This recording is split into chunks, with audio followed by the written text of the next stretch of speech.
Hello aspirants, welcome to వైష్యూబ్. చాలా రోజుల తర్వాత మళ్ళీ కొత్త వీడియో ఇది. సో ఇప్పుడు గ్రూప్ 2 అయితే అయిపోయింది. సో ఇమ్మీడియట్లీ గ్రూప్ 1 ఎవరైతే ప్రిపేర్ అవుతున్నారో వాళ్ళంతా గ్రూప్ 1 స్టార్ట్ చేసేసారు.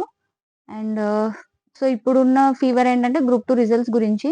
కట్ ఆఫ్ ఎంత ఉంటుంది, రిజల్ట్స్ ఎప్పుడు వస్తాయి అని చెప్పేసి. ఐ థింక్ అంత వరీ అవ్వాల్సిన అవసరం లేదు.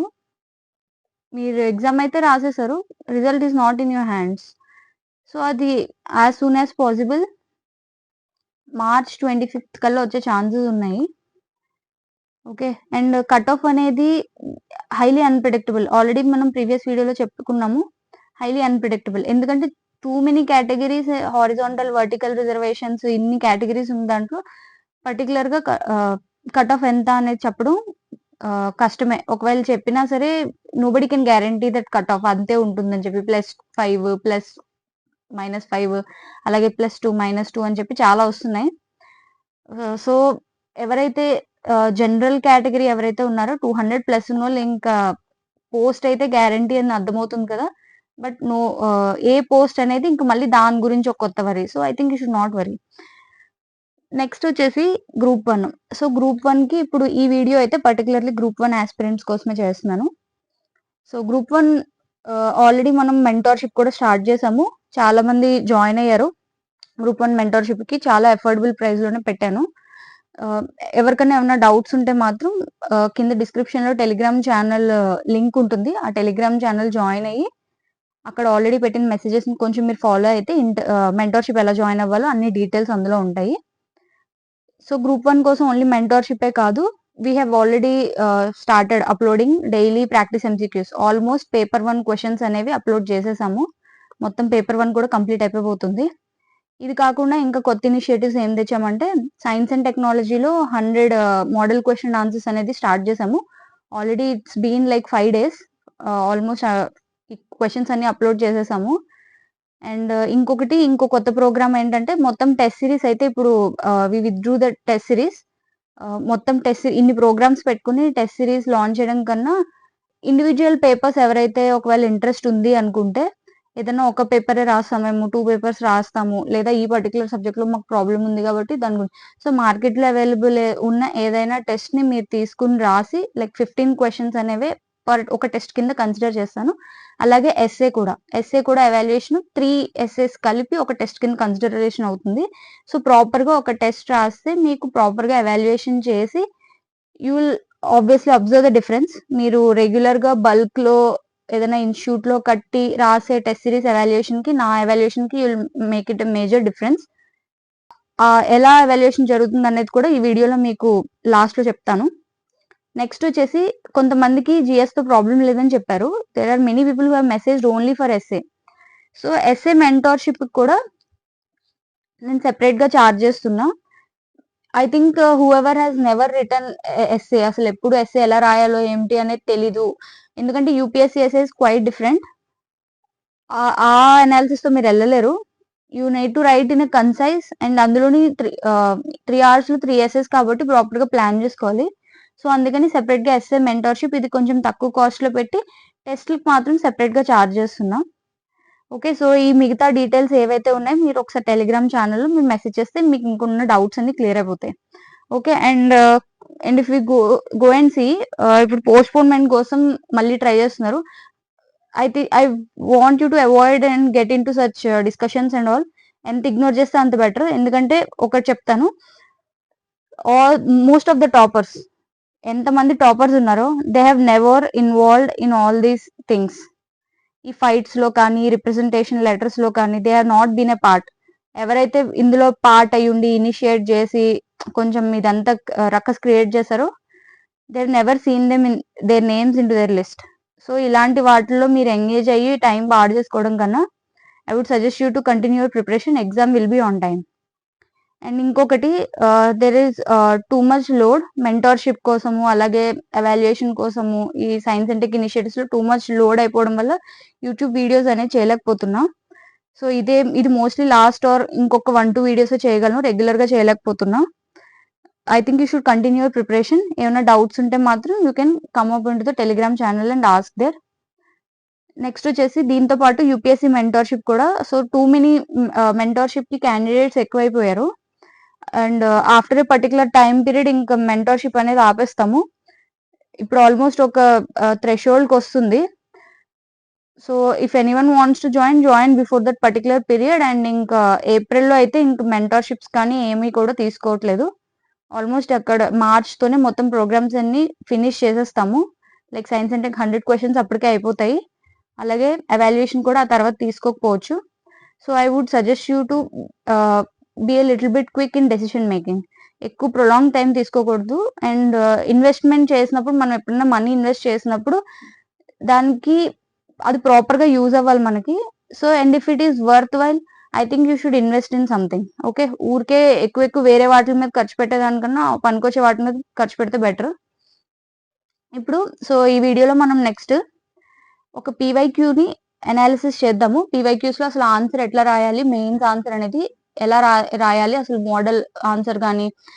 సో మీకు 100 MCQs అని చెప్పాను కదా, మోస్ట్లీ మోడల్ ఆన్సర్స్ ఇలానే వస్తాయి మీకు కూడా, సైన్స్ అండ్ టెక్నాలజీ అయినా. సో అందులో కొంచెం పీవైక్యూ బేస్డ్ మిక్స్ చేసి అన్ని కలిపి ఒక 100 క్వశ్చన్స్ అనమాట. ఓన్లీ సైన్స్ అండ్ టెక్, మిగతా సబ్జెక్ట్స్ కి చేయట్లేదు. Because there is very little time. And ఇంత టైంలో ఇంత లోడ్ తీసుకోవడం it's not ideal. And quality compromise కాకూడదు అని చెప్పేసి వీఆర్ డూయింగ్ దిస్. సో ఇక్కడ వచ్చేసి మనం ఒక పీవైక్యూ తీసుకుందాం. ఇది ఎకానమీ సబ్జెక్ట్ నుంచి. So what is meant by GST and explain the steps taken by Indian government to facilitate the trade and is of doing business. So మనం rule paper లో answer రాయాలి. అండ్ దీని తర్వాత మనం answer అనేది structure చేసుకోవాలి first. So ఏంటి, అందరికీ తెలిసిందే ఇంట్రో బాడీ కంక్లూజన్ అనేది స్ట్రక్చర్ చేస్తారు. సో బాడీలో ఎన్ని పార్ట్స్, ఎన్ని కాంపోనెంట్స్ అనేది కూడా మనం చేసుకోవచ్చు అనమాట. సో ఫస్ట్ జనరల్ గా అయితే ఒక స్టేట్మెంట్ ఇచ్చేసి explain the steps taken by Indian government to facilitate under GST అని ఇది మాత్రమే క్వశ్చన్ ఇచ్చుంటే అప్పుడు మీకు జిఎస్టీ ఓన్లీ ఇంట్రోతో ఆగిపోయేది. అంటే జిఎస్టీ అంటే ఏంటి, అసలు ఎప్పుడు లాంచ్ చేశారు, ఓకే, అసలు దాంట్లో ఏమేమి ఉంటాయి, what type of tax it is, so ఇవన్నీ చెప్పేస్తాం ఇంట్రోలో. బట్ ఇక్కడ పర్టికులర్ గా జిఎస్టీ గురించి ఒక క్వశ్చన్ పర్టికులర్ గా ఉంది కాబట్టి you need to write more details. అందుకని బాడీలో there should be an extra one more dimension. మనం ఏమనుకుంటాం, జిఎస్టీ ఒకటి ఇంట్రోలో రాసేసి స్టెప్స్ టేకెన్ అనేది బాడీలో రాస్తాం. సో ఇక్కడ మీరు చేంజ్ చేయాలి. ఓకే, సో ఏం చేస్తున్నాం, సో జిఎస్టీ అనేది మనకు ఆల్రెడీ తెలిసిందే. ఇండైరెక్ట్ ట్యాక్స్ అని తెలుసు. ఈ కీవర్డ్స్ అనేవి పడాలన్నమాట. అండర్లైనింగ్ అనేది అలౌడ్ కాదు కాబట్టి అవి చేయక్కర్లేదు. At least you need to little bit try to make sure that keywords అన్ని పడాలని చెప్పి. ఇండైరెక్ట్ ట్యాక్స్ 2017 జూలై 1 లో వచ్చింది. By replacing the indirect tax in India, ఏవి రీప్లేస్ చేస్తుంది అంటే excise duty, VAT, service taxes ని. Okay, and it is levied on the supply of goods and services and it is a destination based tax. So ఈ ఇంట్రోలోనే మీకు మొత్తం అంతా తెలిసిపోయింది, outline వచ్చేసింది. బట్ ఇక్కడ పర్టికులర్ గా జిఎస్టీ గురించి ఇంకా ఒక స్పెసిఫిక్ క్వశ్చన్ అడిగారు కాబట్టి you need to write the salient features.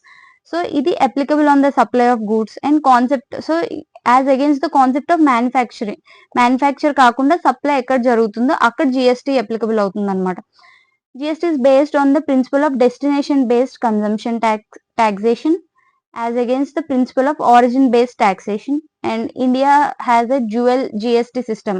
Okay, ఇది unique. Centre and state simultaneous గా లెవీ చేస్తాయి. ఓకే, అంటే ఫర్ సపోజ్ 6% ఉందనుకోండి, సెంటర్ 6%, నార్మల్ గా అల్టిమేట్ ట్యాక్స్ అనేది ఫర్ సపోజ్ 12% అనుకోండి, అది 6% అట్లా డివైడ్ చేసి సెంటర్ కి స్టేట్ కి వెళ్తుంది అనమాట. ఓకే, సెంటర్ లెవీ చేసేదాన్ని central GST and state levy చేసేదాన్ని స్టేట్ జిఎస్టీ అంటారు. అలాగే ఒక ఐజిఎస్టీ ఉంటుంది, ఇది ఏంటి, ఇంటర్ స్టేట్, ఒక స్టేట్ నుంచి ఇంకో స్టేట్ కి వెళ్తుంది కదా అది. సో ఇది గవర్నమెంట్ ఆఫ్ ఇండియా కలెక్ట్ చేసి అండ్ తర్వాత అది యూనియన్ అండ్ స్టేట్ కి డిస్ట్రిబ్యూషన్ అవుతుంది అనమాట. And maybe provided by parliament. ఎలా డిస్ట్రిబ్యూషన్ అవుతుంది అనేది పార్లమెంట్ బై లా ప్రొవైడ్ చేస్తుంది. అండ్ జిఎస్టీ రికమెండేషన్స్ ఏవైతే జిఎస్టీ కౌన్సిల్ అనేది ఏదైతే రికమెండ్ చేస్తుందో అది. Import of goods and services would be treated as inter state. So imports అనేవి ఇంటర్ స్టేట్ సప్లైస్ కింద డీల్ చేస్తాము and subject to IGST. So imports మీద కూడా ఐజిఎస్టీ అనేది పడుతుంది. ఇప్పుడు మన second part of the question, steps taken by the Indian government to facilitate. కొంతమంది ఏం చేస్తారంటే trade, is of doing business కోసం ఇంకొక సబ్ టాపిక్ లాగా చేస్తారు. బట్ ఇప్పటికే మనం ఆల్రెడీ ఒక డైమెన్షన్ కవర్ చేసాం కదా. అండ్ ఇందులో స్పెసిఫిక్ గా డిఫరెన్సెస్ అంటూ ఏముండవు, కొన్ని స్టెప్స్ తీసుకుని ఉంటారు. ఏంటి, ఓవరాల్ గా ఇండియాలో ట్రేడ్ పెరగడానికి, beat inter state trade and business men కూడా హెల్ప్ అయ్యేలాగా. సో ఈ జిఎస్టీ రెజిమ్ లో ఏంటంటే తీసుకున్నారంటే, సో ట్యాక్స్ బేస్ అనేది వైడన్ చేశారు. ఎందుకు the tax base almost doubled from last 4 years. Okay. So tax base అనేది ఇంక్రీజ్ అయింది. ఇలా ఈ టాక్సేషన్ సిస్టమ్ స్లాబ్ వైజ్ అలాగే ఈ కొన్ని ఈజ్ చేయడం వల్ల ట్యాక్స్ బేస్ అనేది పెరిగింది అంటున్నారు. Next ease of compliance. So ఈ కంప్లైంట్ సిస్టమ్ అనేది చేశారనమాట. ఏంటి, చాలా సబ్ ప్రొవిజన్స్ ఇవన్నీ పెట్టడం వల్ల కాంప్లెక్సిటీ పెరిగిపోయింది ఇది వరకు. సో ఆ కాంప్లెక్సిటీని తగ్గించారు. ఎందుకంటే అక్కడ టాక్సేషన్ సిస్టమ్ అనేది చాలా క్లియర్ కట్ గా చాలా మెన్షన్ చేశారనమాట. దీని వల్ల చాలా బిజినెసెస్ కి ఎఫిషియన్సీ పెరిగింది. ఎందుకంటే ప్రతి ట్యాక్స్ కట్టడానికి మళ్ళీ ఒక ఆడిటర్ దగ్గరికి వెళ్ళి చాలా డీటెయిల్స్ తీసుకుని అది ఫైలింగ్ చేయడం కానీ, సో ఫైలింగ్ సిస్టమ్ అనేది ఈజీ అయింది అనమాట. So indirect tax compliances and reduced the number of indirect tax authorities that businesses need to interact with. Next, increased logistic efficiency. So 50% of logistic it has saved the logistics effort and transit time of goods movements by eliminating the entry tax. So entry tax check posts అలాగే nation wide ఈ bills present చేయడం వల్ల almost logistics అనేది improve అయింది. Okay. Next వచ్చేసి transaction cost కూడా తగ్గించారు. ఎలా అంటే eliminated the 2% additional cost on the interstate transactions. Okay. GST has significantly reduced the overall transaction cost. Next, transparency అనేది పెరిగింది. ఎలా అంటే it allows taxpayers to track their complaints online on the GST portal ద్వారా online complaints అనేవి చూసుకోవచ్చు. మనం correct గా చేసామా లేదా అనేది అందులో చెక్ చేసుకోవచ్చు అనమాట. బేసిక్ ఇన్ఫర్మేషన్ ఇస్తుంది. Okay. If you enter the PAN in the GSTIN, thus increasing the transparency system. So ఇలాంటి స్టెప్స్ అన్ని తీసుకోవడం వల్ల ఏది eliminating the additional cost GST portal వల్ల, అలాగే entry tax check post e way bill start చేయడం వల్ల, సో ఇవన్నీ చేయడం వల్ల ఈ స్టెప్స్ అనేది తీసుకోవడం వల్ల is of doing business and facilitate trade అనేది ఫెసిలిటేట్ అయింది అనమాట. సో కంక్లూజన్ వచ్చేసి, కంక్లూజన్ వెరీ ఇంపార్టెంట్. ఆల్మోస్ట్ ఎప్పుడు ప్రతిదానికి ఫిక్స్డ్ కంక్లూజన్స్ పెట్టుకోండి కొన్ని, సో దట్ దీన్నే కొంచెం ఉన్న కంక్లూజన్స్ ని కొంచెం చేంజ్ చేసుకుని you can make some changes in the other answers. ఒకవేళ మీ దగ్గర కంక్లూజన్ లేని ఆ క్వశ్చన్ ఏదైనా వచ్చినా అక్కడ మీరు అడాప్ట్ చేసుకోవచ్చు అనమాట దాన్ని. సో చాలా ఛాలెంజెస్ ఉన్నాయి, బట్ స్టిల్ ఫర్ ఎగ్జాంపుల్ కొన్ని ఎప్పుడైనా మనకి ఇక్కడ సక్సెస్ ఇనిషియేటివ్స్ అండ్ అచీవ్మెంట్స్ గురించి అడిగాడు కదా. సో ఇక్కడ క్వశ్చన్ లోనే మనకి ఛాలెంజెస్ అడగలేదు. So what we have to do is conclusion లోనే we can add challenges. Okay. Several challenges ఉన్నాయి. అంటే ఏంటి, షార్ట్ కట్ లోనే you don't have to explain in detail. Over estimation of GST collection over estimate చేయడం. So GST అనేది over estimate చేయడం వల్ల ముందు ఎస్టిమేషన్ ఒకటి ఉంటే బట్ యాక్చువల్ కలెక్షన్ తర్వాత ఇంకోటి ఉంటుంది అనమాట. అలాగే ట్యాక్స్ స్లాబ్స్ టూ మెనీ పెట్టడం, కొంచెం కన్ఫ్యూజన్ క్రియేట్ చేయడం. ఎందుకంటే ఏ ట్యాక్స్ స్లాబ్ కింద ఏది వస్తుందని మొన్న ఇష్యూ చూసుకుంటే మీరు చూసారా, క్యారమలైజ్డ్ పాప్కార్న్ కి నార్మల్ పాప్కార్న్ కి GST అనేది చాలా it created lot of fun. అలాగే ambiguous and conflicting AAR judgements. Okay. ఈ AAR జడ్జ్మెంట్స్ అంటే అపిలేట్ బాడీస్ ఉంటాయి కదా ఈ టాక్సేషన్ సిస్టమ్ కి. ఈ అపిలేట్ బాడీస్ ఒక్కొక్క స్టేట్ కి ఒక్కొక్కరు ఉంటారు కాబట్టి రీజన్స్ లోని ఈ ఒక్కొక్క స్టేట్ ఒక్కొక్కటి టైప్ ఆఫ్ జడ్జ్మెంట్స్ ఇవ్వడం వల్ల ఇది చాలా కాన్ఫ్లిక్ట్ క్రియేట్ చేస్తుంది అనమాట, specially when it comes to interstate trade. While the government has worked to solve many issues, considerable intervention is still required to bring GST to its full efficiency. Okay. So ఇలా conclusion అనేది challenges పెట్టి కొన్ని suggestions 1-2 suggestions add చేస్తే సరిపోతుంది. అంటే like కొన్ని interventions అనేది important, ఏదో ఒక 1-2 suggestions very important. Or else one nation one taxation system ని ఎలా ఎఫిషియెంట్ చేయగలము. Okay. Those you can add it. Next వచ్చేసి, సో ఈ క్వశ్చన్ అయితే అర్థమైంది అనుకుంటున్నాను. ఇట్లానే మోడల్ ఆన్సర్స్ మనవి సైన్స్ అండ్ టెక్ కి మేము 100 మోడల్ క్వశ్చన్ ఆన్సర్స్ ఇస్తున్నాము at just 300 rupees. Next mini mock test వచ్చేసి మొన్న కండక్ట్ చేసాము స్టార్టింగ్ లో 5 క్వశ్చన్స్ కోసం టెస్ట్ సిరీస్ స్టార్ట్ చేస్తే వాళ్ళు రాయమని. సో చాలా మంది రాశారనమాట. సో అందులోని అన్ని క్వశ్చన్స్ డిస్కస్ చేయను, ఒక్కొక్క క్యాండిడేట్ ఒక్కొక్క క్వశ్చన్ రాశారనమాట. అంటే కొన్ని క్వశ్చన్స్ రాశారు బట్ ఒక్కొక్క దాంట్లో నేను ఒక్కొక్కటే పిక్ చేసి ఎవాల్యుయేషన్ ఎలా జరుగుతుంది అనేది జస్ట్ ఒక హైలైట్ చేస్తాను మీకు కొంచెం. For example first candidate, okay, highlight the need for increasing the private sector participation in space sector India, enumerate the steps taken by the government recently in this regard. So space sector మనకి paper file science and టెక్నాలజీలో ఉంది కదా, ఇందులో private sector participation అనేది very important because right now we can see that lot of private sector participation అనేది పెరుగుతుంది. Candidate ఏం రాశారో చూద్దాము. చూడండి, ఓకే, ఇదైతే కరెక్ట్ గానే రాశారు. లైక్ మనం చూస్తే ఇది రూల్ పేపర్ లోనే రాశారు. చాలా మంది అసలు వైట్ పేపర్స్ లో రాసి పంపించారు. సో అవి కూడా పెట్టాను నేను, విల్ సీ. సో చూడండి, ఈ క్వశ్చన్ లోని మనం స్ట్రక్చర్ ఎలా చేసుకుందాం. First highlight the need of increasing private sector participation in space sector, enumerate the steps taken by the government recently in this regard. Need. So first question ఏంటి, అసలు first sub part ఏంటి బాడీలోని? Need for increasing the private sector participation. Okay, అసలు ఈ need రాయాలంటే first space sector current status రాయాలి కదా, అసలు ఇప్పుడు ఎలా ఉంది ఏంటి అనేది.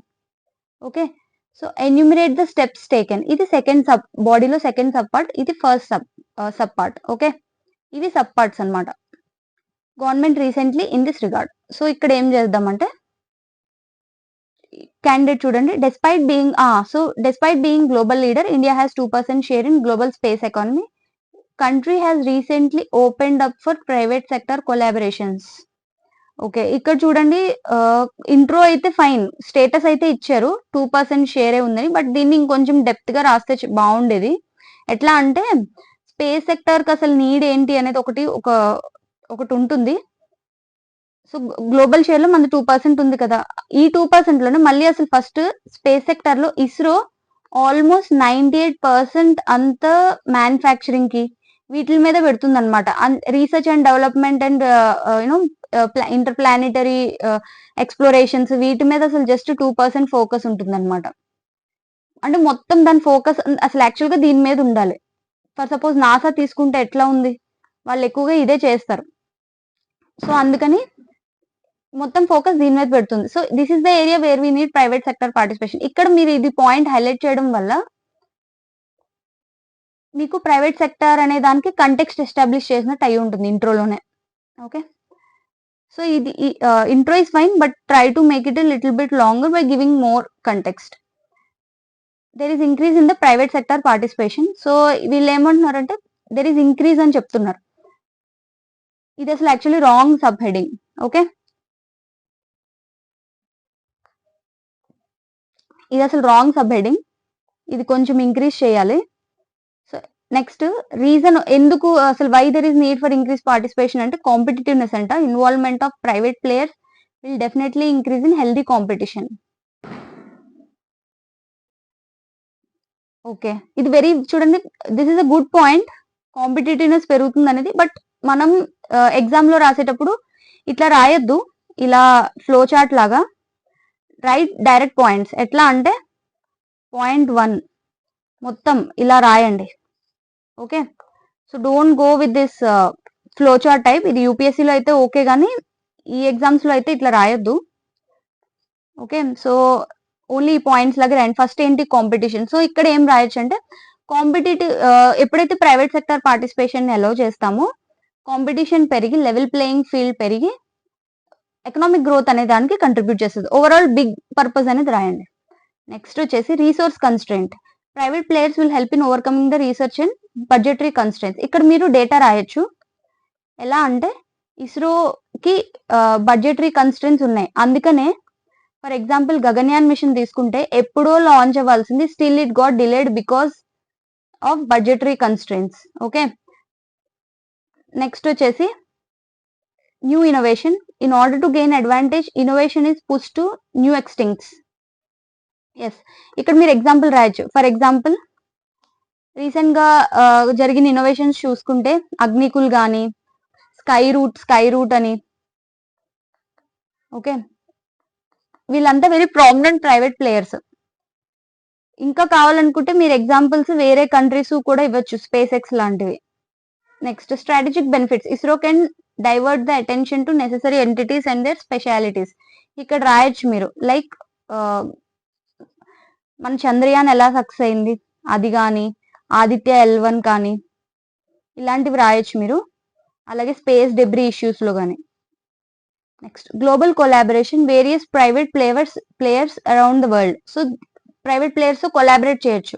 For example we can collaborate with SpaceX. ఇక్కడ చూడండి, SpaceX with ISRO. So ఇక్కడ ఒక ఎగ్జాంపుల్ ఇచ్చారు, so I would suggest you ప్రతి టాపిక్ కి మీరు ఎగ్జాంపుల్స్ ఇంకా కొంచెం డీటెయిల్డ్ గా ఇవేంటి యూపీఎస్సీ టాపిక్స్ లాగా straight to the point రాసేసారు.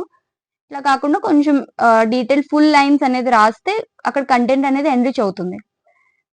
Next వచ్చేసి అందులోనే స్టెప్స్ టేక్, ఇది సెకండ్ సబ్ పార్ట్ కదా, steps taken by the government. So ఏంటి 100% ఎఫ్డిఐస్ అలౌడ్ అనేది రాశారు. యాంటిల్స్ government entity deals with private sector and organisation in space. అలాగే future programmes open for private players. Okay. NSIL new space India limited is mandated to transfer the small satellites to technology. ఇది సరిగ్గా రాయలేదు. ఇది NSIL అనేది first రాయాలి మనం. అసలు వాళ్ళు క్రియేట్ చేసిన కొత్త ఆర్గనైజేషన్స్. ఇది ఒక public sector enterprise. So enterprise అంటే ఏం చేస్తుంది? మ్యానుఫ్యాక్చర్ చేస్తుంది. సో ఇస్రో అనే దానికి ఒక మ్యానుఫ్యాక్చరింగ్ ఎంటర్ప్రైజ్ క్రియేట్ చేసి వీళ్ళు సొంతంగానే క్రియేట్ చేయొచ్చు, మ్యానుఫ్యాక్చర్ చేయొచ్చు, లేదా ప్రైవేట్ వాళ్ళతో కొలాబరేట్ అయ్యి మ్యానుఫ్యాక్చర్ చేయొచ్చు. For example small satellite launch vehicles కి పిఎస్ఎల్వీస్ కి ఇప్పుడు ప్రైవేట్ సెక్టర్ తో ఇది కొలాబరేట్ అవుతుంది. Next in space allows level playing field for all private agencies wanting to come in space sector. In space గురించి కూడా చూడండి, ఇక్కడ రాయలేదు. It's an autonomous body. అసలు మొత్తం ఇదే రెగ్యులేట్ చేస్తుంది, అంటే పర్మిషన్స్ ఇవ్వడం వాళ్ళకి. ఓకే. అసలు ప్రైవేట్ సెక్టర్ ఇది సిఈ అంటే ఇక్కడ సెంటర్ అన్నమాట. ఇది ఒక సెంటర్. ఈ సెంటర్ లో ఇస్రో వాళ్ళ యొక్క ఇన్ఫ్రాస్ట్రక్చర్ అనేది యూజ్ చేసుకోవచ్చు అనమాట.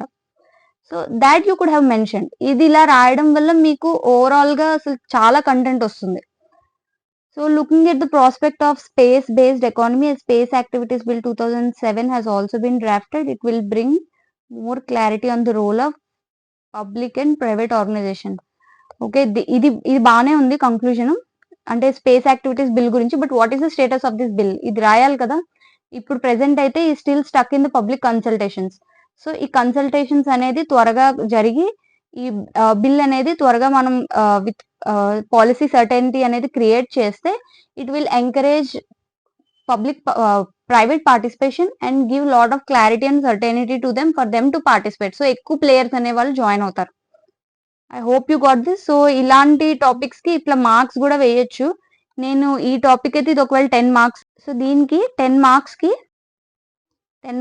4 అయితే వేయొచ్చు. ఓకే. నెక్స్ట్ వచ్చేసి ఇంకొక టాపిక్ చూద్దాము. సో ఇది ట్యాక్స్ టు జీడిపి గురించి రాశారు. ఇది stating the reasons behind the low tax to GDP, discuss how it restricts the government expenditure. ఇది ఫస్ట్ సబ్ పార్ట్, ఇది సెకండ్ సబ్ పార్ట్. ఫస్ట్ అసలు ట్యాక్స్ టు జీడిపి కాన్సెప్ట్ అనేది తెలియాలి. Okay.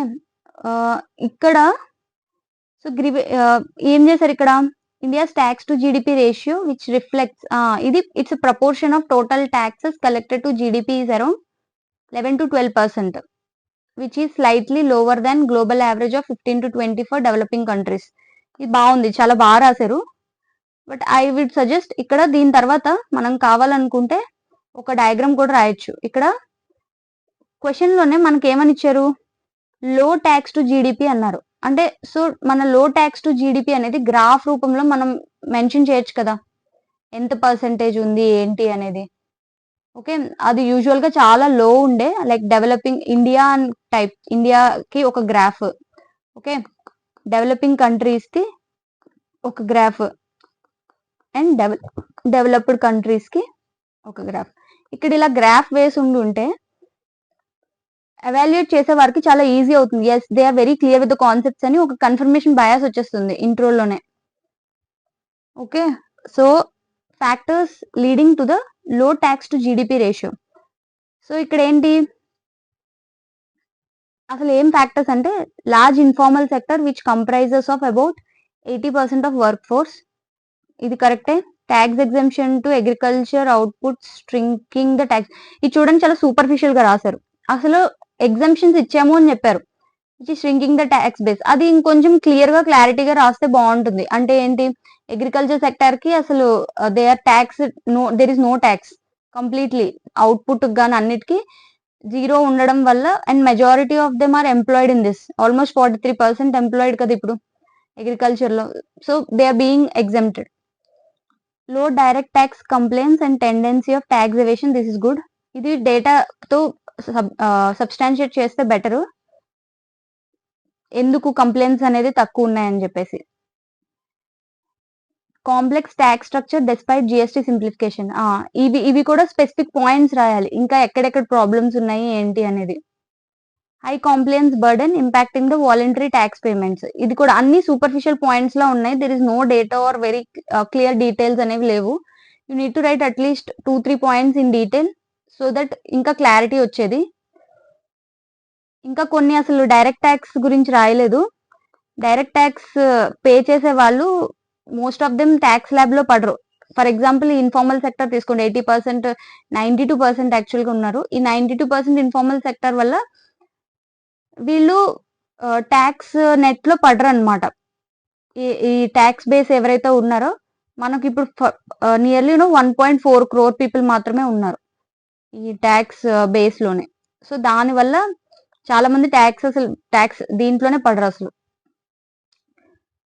So దీనివల్ల government expenditure కి problems ఏంటంటే, I would suggest you to avoid this kind of diagram in exam. ఇది యూపీఎస్సీలో అయితే పనికొస్తుంది కానీ not in APPSC exam. Okay, so physical deficits, funding shortages, weaker economic అన్ని సూపర్ఫిషియల్ గా ఉన్నాయి చూడండి. సో దీనికి ఏం చేయాలి?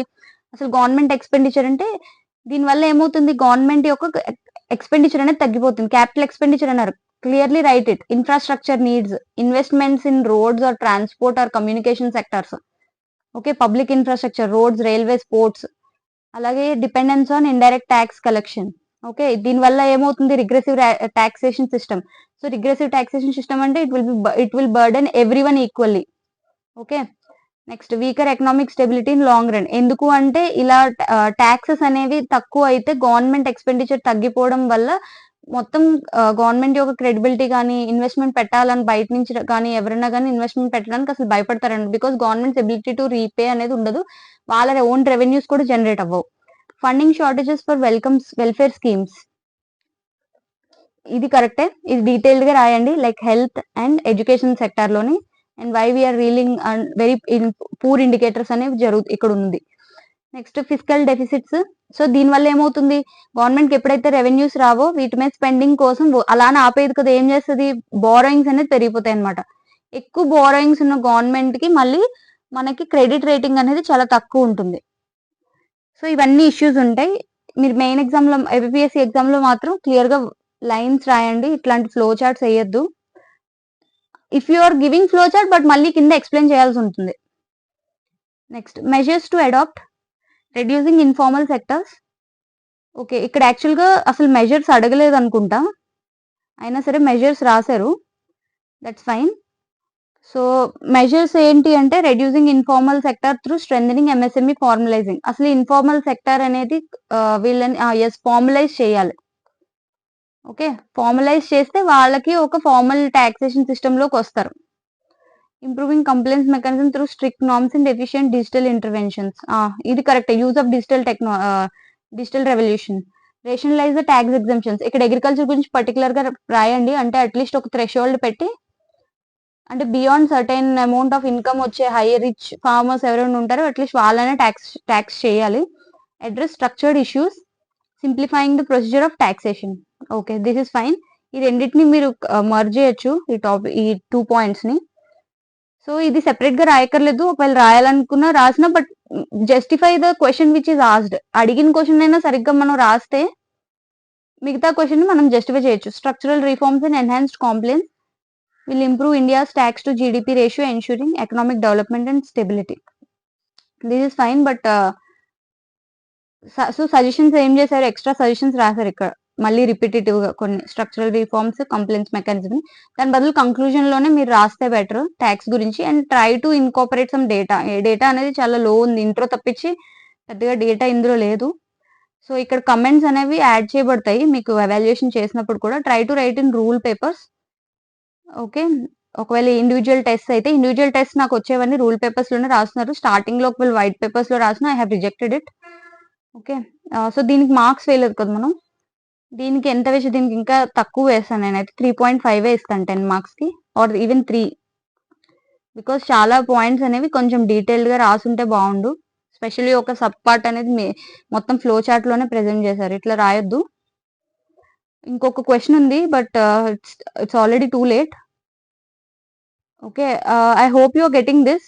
అసలు మోడల్ క్వెషన్స్ ఎట్లా తయారు చేస్తున్నాము, and at the same time evaluation ఎలా అవుతుందనేది మీకు అర్థమైంది అనుకుంటున్నా.